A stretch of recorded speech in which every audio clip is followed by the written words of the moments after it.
ప్రభు పేరట మీ అందరికీ శుభాభివందనములు. ఈరోజు మన అనుదిన వాక్య ధ్యానమైన ఎడారిలో సెలయేర్లలోని వాక్యము. సాయంకాలమున ఇస్సాకు పొలములో ధ్యానింప బయలు వెళ్ళి. ఆదికాండము 24వ అధ్యాయము 63వ వచనము. మనం ఎంత ఒంటరి వాళ్ళమైతే అంత మంచి క్రైస్తవులమవుతాము. ఎంత తక్కువ పనిని తలపెడితే అంత ఎక్కువ సాధిస్తాము. ఎక్కువ సమయం ప్రభువుతో ఏకాంతంలో గడుపుతూ ఆయన కోసం ఎదురు చూడాలి. కానీ మనం లోక వ్యవహారాల్లో తనమునకలుగా ఉంటున్నాము. మన హడావుడి అటు ఇటు పరిగెత్తుతూ ఉంటేనే ఏదో పని చేసినట్టు అనే భావం మనలో పాతుకుపోయింది. ప్రశాంతతలోనూ నిశ్శబ్దంలోనూ మనకి నమ్మకం లేదు. మనం ఏదో ఒకటి చేస్తూ ఉండాలని తహతహలాడుతూ ఉంటాము. మన ఇనుప ముక్కలన్నింటినీ ఒకేసారి కొలిమిలో వేసి అవి వేడెక్కేదాకా కనిపెట్టే ఓపిక లేక మాటి మాటికి వాటిని తీసి శుద్ధితో కొడుతూ కష్టపడుతుంటాము.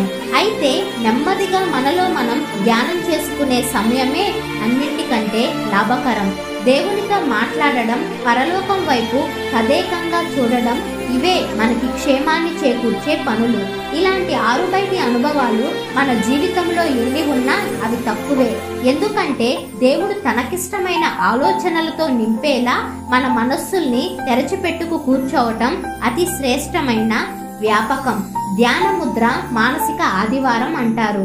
మన మనస్సుకి సాధ్యమైనన్ని సార్లు ఈ ఆదివారాన్ని కల్పిద్దాము. ఈ సమయంలో మనస్సు ఏమీ పని చెయ్యక నిశ్చలంగా పైకి చూస్తూ గిద్యోను పరచిన గొర్రెబొచ్చులాగా దేవుని ముందు పరుచుకొని ఉంటుంది. ఆ గొర్రెబొచ్చు తడిసినట్టుగా పరలోకపు మంచుతో మనస్సు తడుస్తుంది.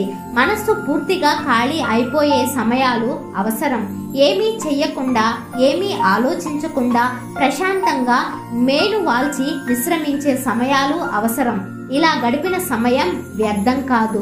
జాలరి వాళ్ళు తమ వలలను బాగు చేసుకునే సమయం వ్యర్థమని ఎప్పుడూ అనుకోరు. గడ్డి కోసేవాడు తన కొడవలిని సానబెట్టుకునే సమయం వ్యర్థమని అనుకోడు.